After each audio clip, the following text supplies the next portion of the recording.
and welcome to our ongoing series on COVID. Pregnancy has its own set of concerns. There is anxiety, there is fear, and there is undue stress. And if a pregnant woman gets COVID, it is a double whammy. In this edition of HT's talk show, The Interview, we have with us Dr. Malvika Sabharwal, the go-to gynecologist, to address some of these concerns. Welcome to the show, Dr. Sabharwal, and thank you for being with us. Thank you so much. Let me begin with a basic question. It's a question I have asked several doctors. Are pregnant women at a higher risk of contracting COVID? Actually, if you look at it, the general population vis-a-vis a pregnant population, they are almost the same at risk. The incidence is the same, whether she's pregnant or not. The only thing is that the severity of the problem of COVID is the one which gives rise to further problems because of so many factors happening during pregnancy. So we have to be extra careful during pregnancy. Would you just elaborate on this, that what are the high risk factors? Actually, pregnancy has a different profile. There are changes during pregnancy which affect all the systems in the body. So it is multisystemic. As the baby is growing, so is your blood volume. So many things are happening in the body.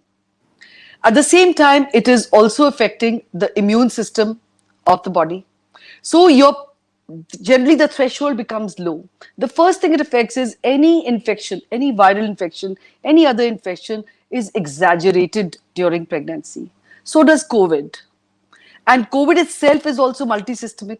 It not only involves the pulmonary system, which is the lungs primarily, it also affects the heart, the kidneys, the endocrine systems. When we would take a pregnant girl's history, we would always ask for a family history, whether there is any history of diabetes.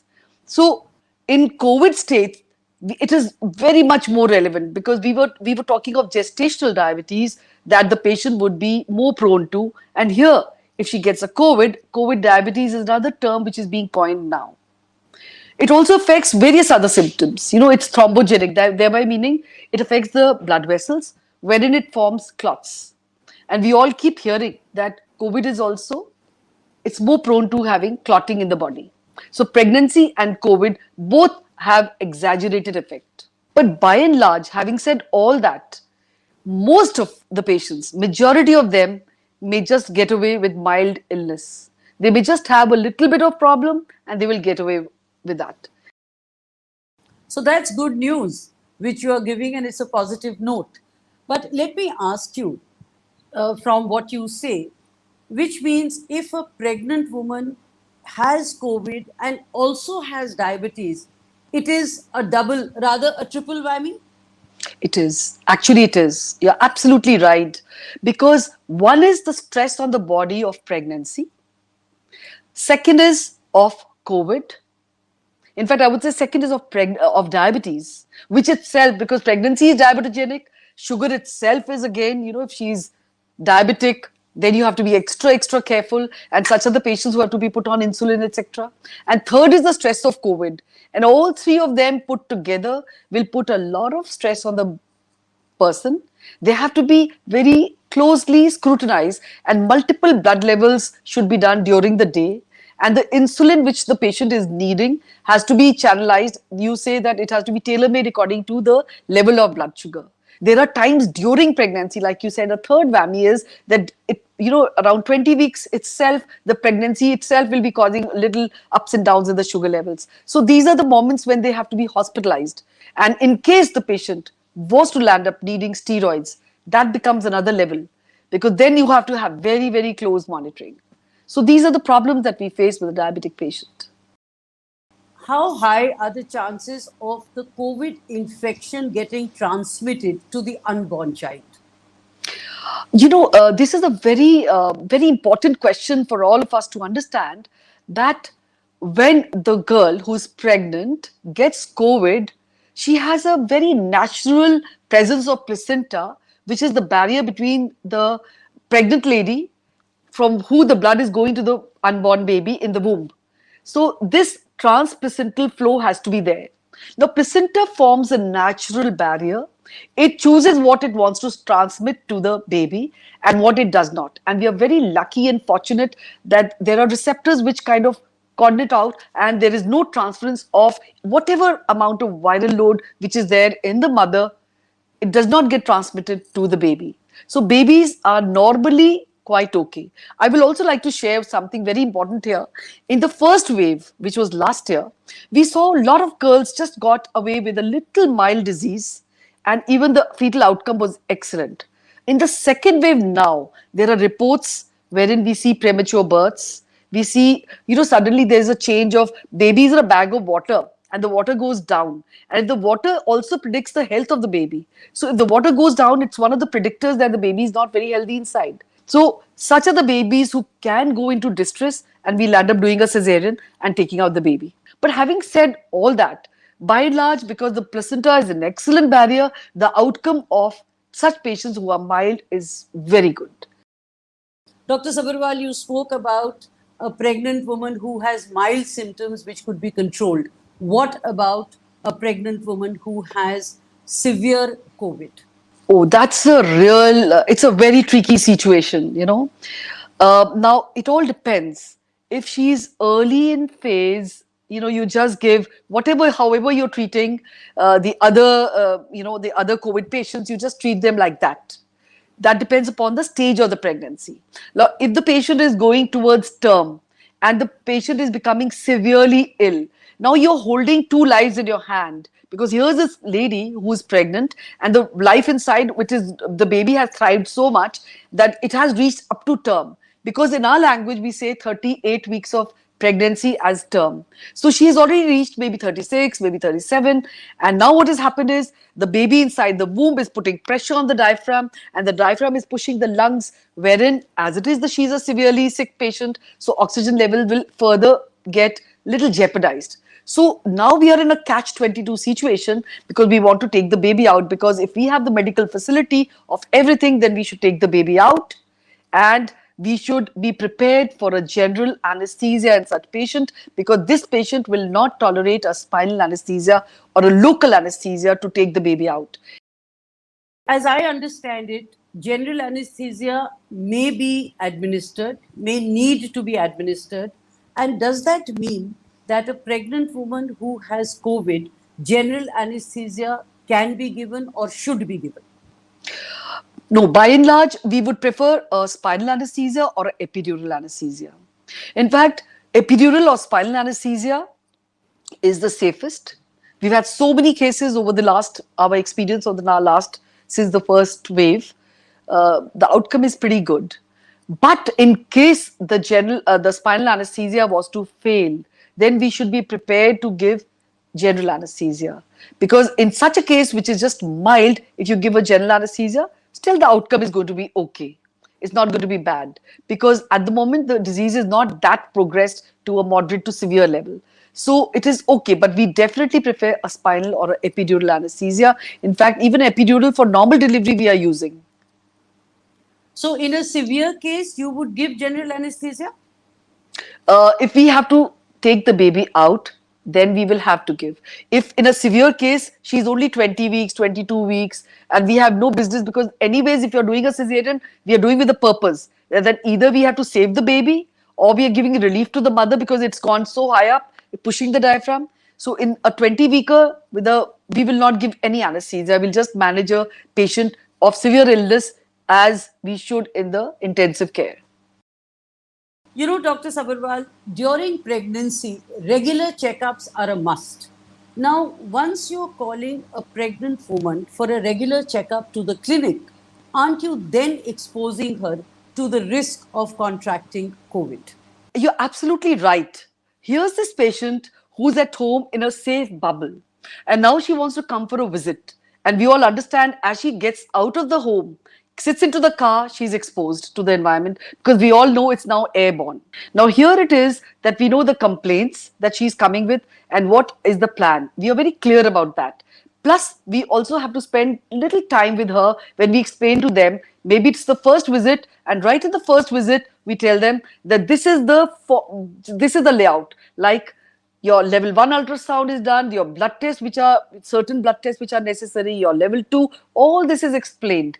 Everything that what kind of weight gain, what is the exercise pattern, nutrition, everything is told to them in the first visit. And also further, I mean, something which is very close to my heart, I tell them, please don't wear these flouncy clothes and wear contained clothes. Tie your hair, because most of these girls come out with, hair flowing around, and don't wear any accessories. They'll come out with these chudis, and I always ask them, how will you wash them? Because it's so difficult to take out all the bangles all the time and wash them, and your watch, you don't need it. I tell them to wear a cross shoulder bag with a telephone inside. The reports are already there, and avoid carry any carry bag with them.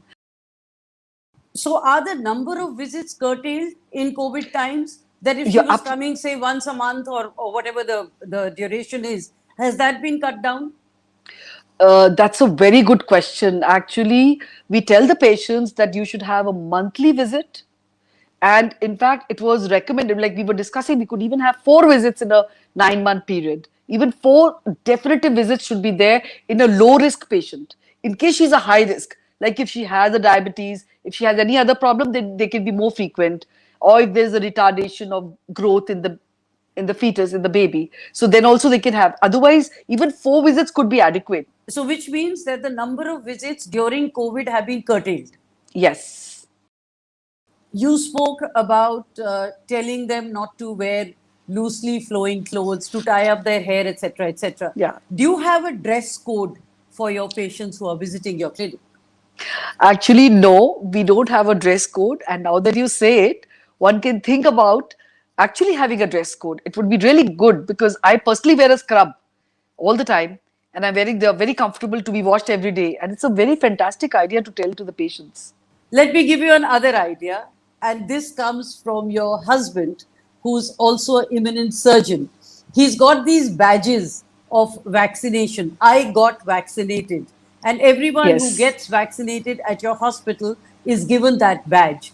Yes. Would you have something like that for pregnant women who have got vaccinated, and they can probably wear that badge? Have you thought of that? Have you done that?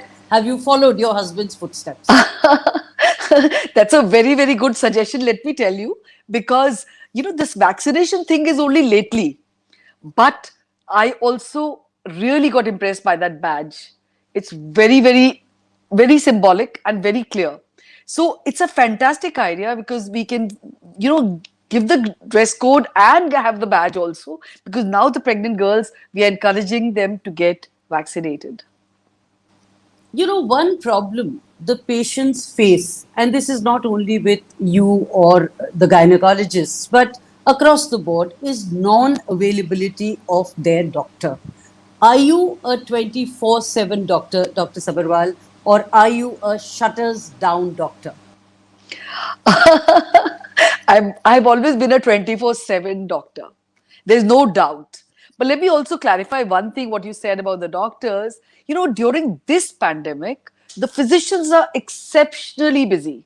All the physicians are overworked and yet trying to stay cool and genuinely very busy. So, gynecologists, by and large, during this pandemic also, we are the first ones to actually get all the woes from the pregnant girl, whether it is COVID or otherwise. So, we are the primary physicians also to them. So, we not only are gynecologists, we should be also be able to answer them for other little problems. And COVID, of course, because there is so much paucity of these physicians available to them, and it is a difficult situation to go and meet the physician, because you also exposing yourself to risk. So we definitely give them all these suggestions. We keep ourselves updated.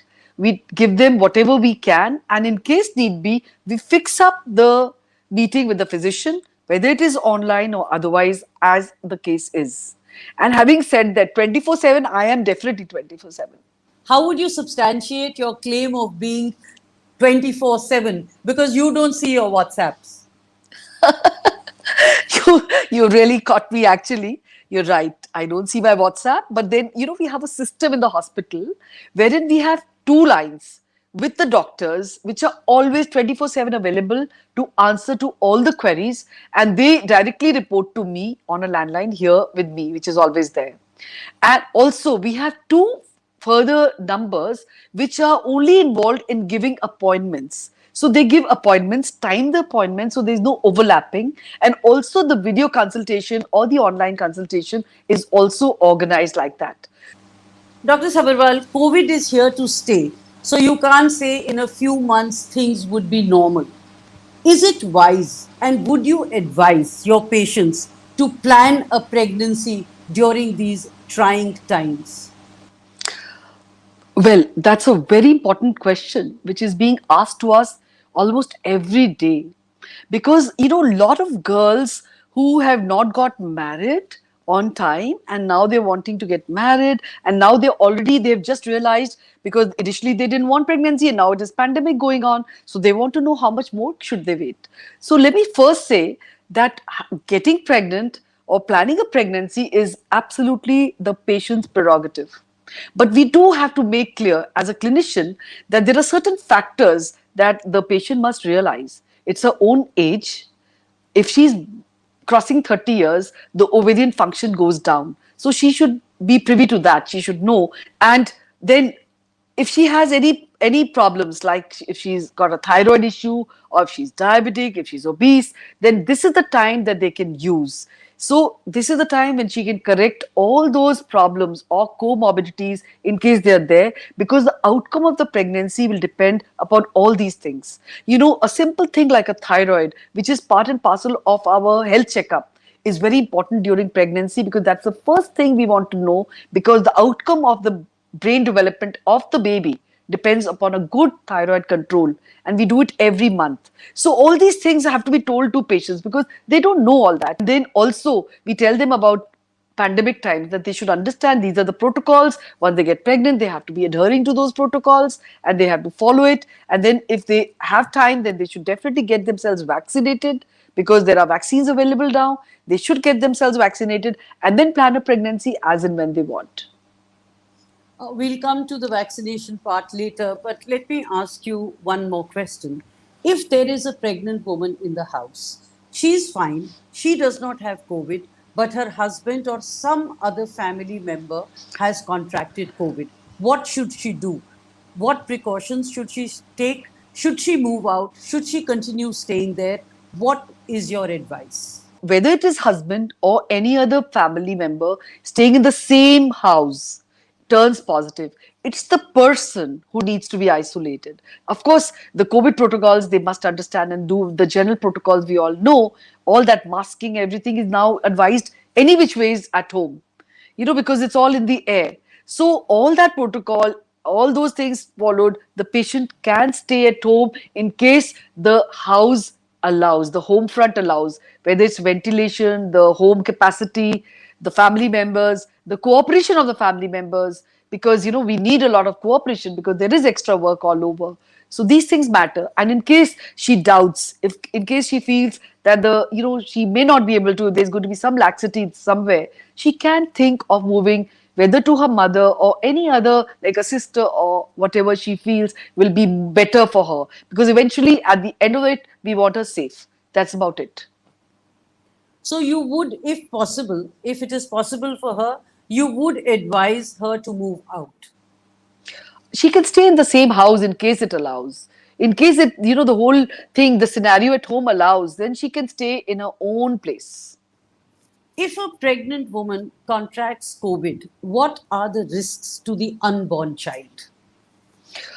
By and large, what we have experienced in the last 2 years, I would say 1.5 years, is that it could be just a mild disease, and the baby is going to be fine. We just tell her to follow all the protocols, all the various things like the general things what we are doing, of pulse oximetry and all the things, and normally the outcome of the baby is fine. But in case she was to get breathless or any other problems were there, then of course, in case the disease progresses, then it can affect the baby. By that I mean, the resulting hypoxia means oxygen level going down in the mother. will result in a decreased oxygen level in the blood, which is going to the unborn child in the womb. So that particular blood will be having oxygen level of low. Low oxygen level means the quality of blood also goes down. And that goes to the baby means the baby's growth, the thriving capacity of the child will also go down. So you do have signs of prematurity sometimes, or growth retardation, or things like, and these are the babies which can land up in cesareans, etc.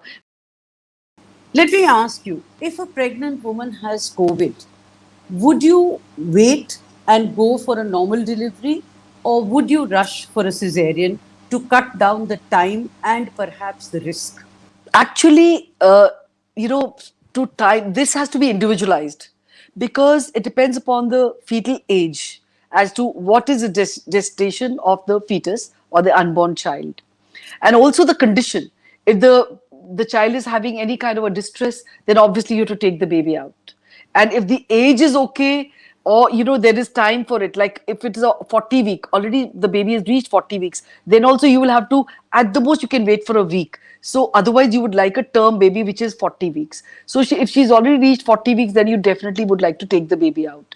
Also the mother's condition. Supposing she was to reach us at say about 37, 38 weeks, the baby is also mature and she's got this problem, then we should assess her and try her for a normal delivery in case it is possible and the condition of the mother permits.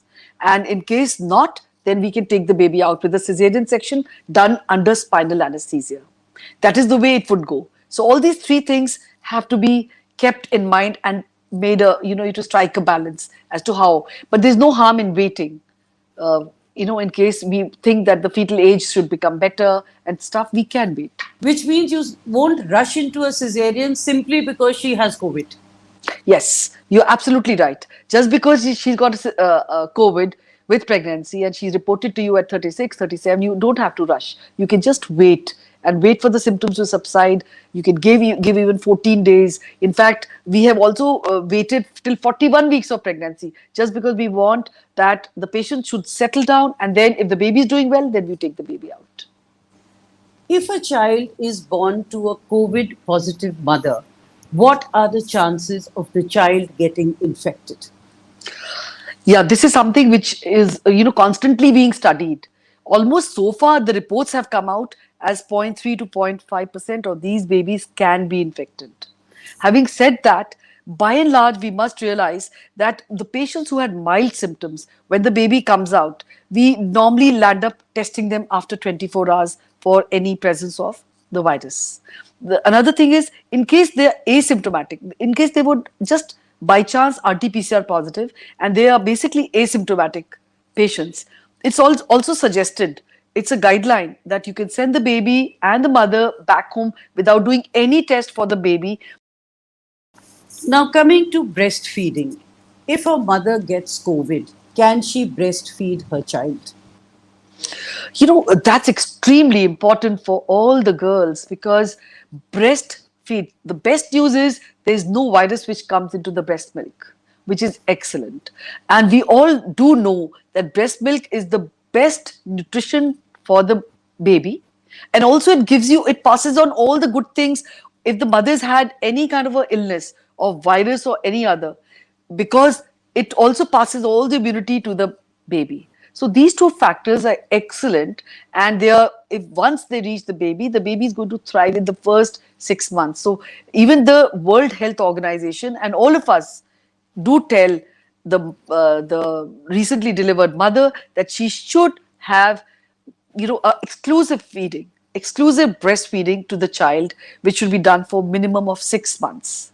In case she doesn't want to feed, in that scenario, or in case she's not fit enough to feed, she's just not fit, so she can do we call it EBM, or the expressed breast milk. So expressed breast milk can be given to the newborn baby, which you have to tell them the hygiene of expressing, whether by a pump or by the hand. The caregiver can also help her to take it out, and the milk can be fed to the little baby. So we always encourage not to give any bottle feeds, the mother's breast or a palate or a katori chammach to feed the child. We spoke of vaccination, and I said we'll come to that later.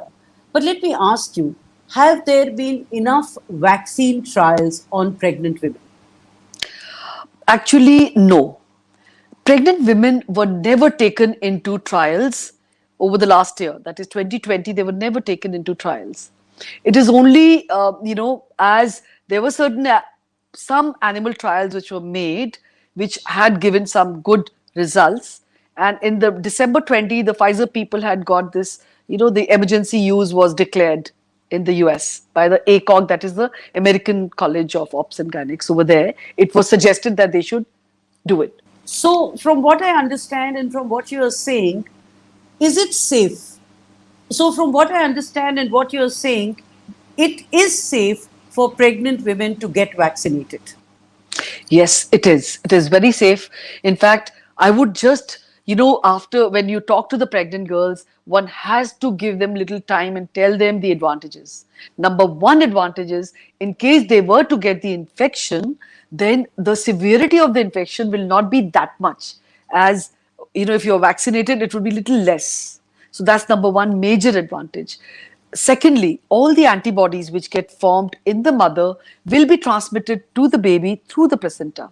So, which is a very good thing for the little baby who will be protected as the baby comes into this big bad world of pandemic. Thirdly, so in case she's vaccinated, she'll feel more comfortable. Not that she should lower her guards, but she should be feeling more comfortable coming for her visits, coming for her checkups. And in case there was an issue, then she'll be able to, we can tackle it better. So these are the three things which are great for the young girl who's pregnant, who should be vaccinated.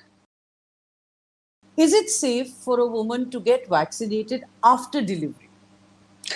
Yes, for lactational mothers, those who are feeding those who have had the delivery and now they are feeding the baby, it is a good time for them immediately to get themselves vaccinated. We should just follow the same protocol and take up any vaccine which is available to us.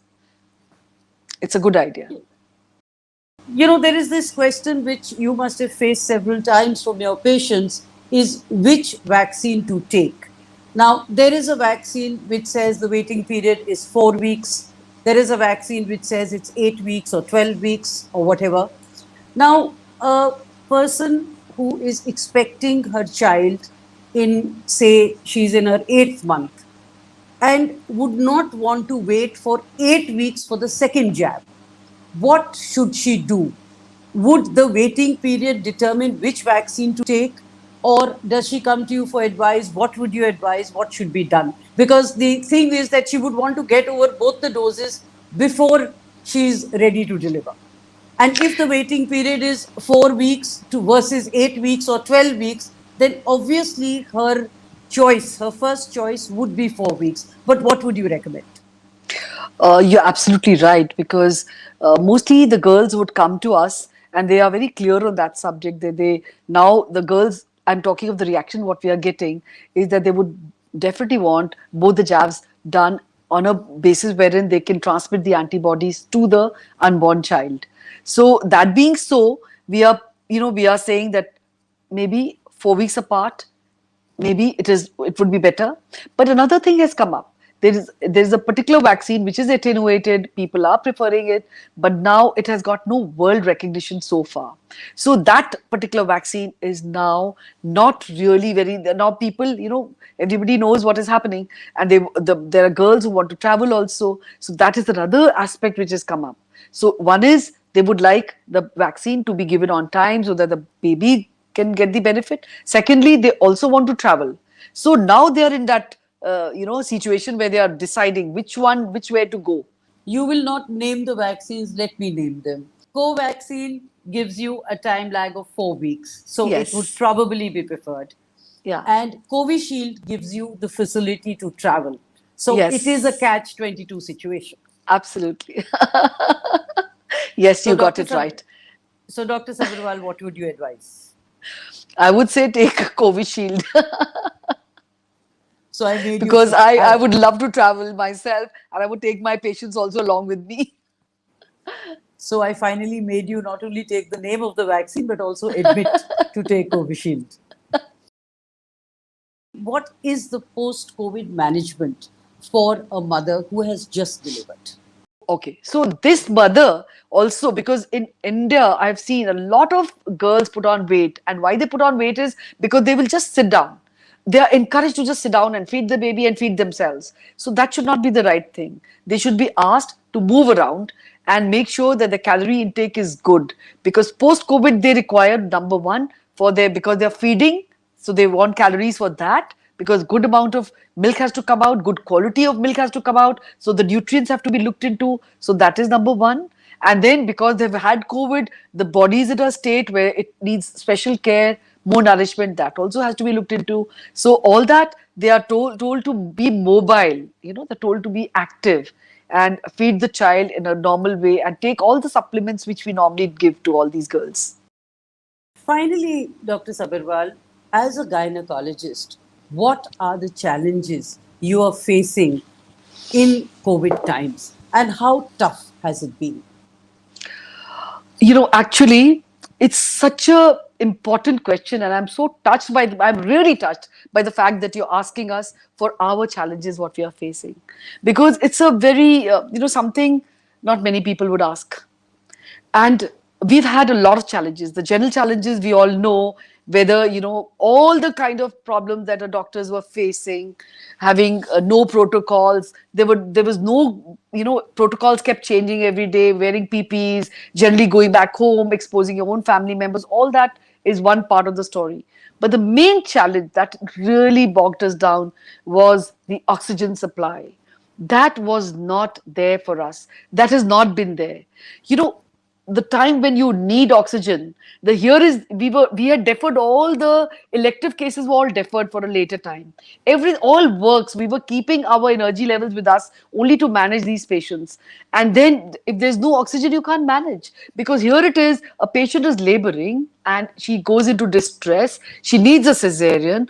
If a baby comes out jeopardized, baby requires oxygen. You're dealing with two lives here, and the mother and the baby both need oxygen, and only for something which is acute, where you can't postpone this thing, no? So for that, oxygen supply has really been a big challenge. We want to give a safe atmosphere to our patients, whether it is in the labor room, OT, or the nursery.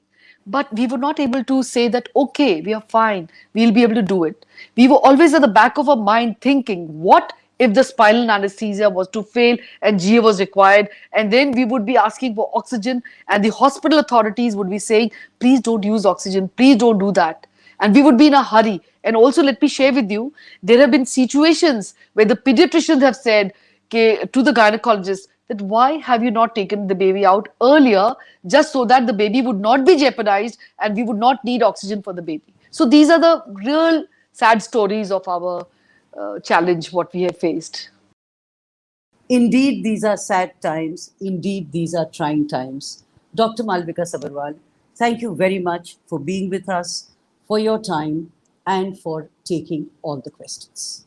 Thank you so much.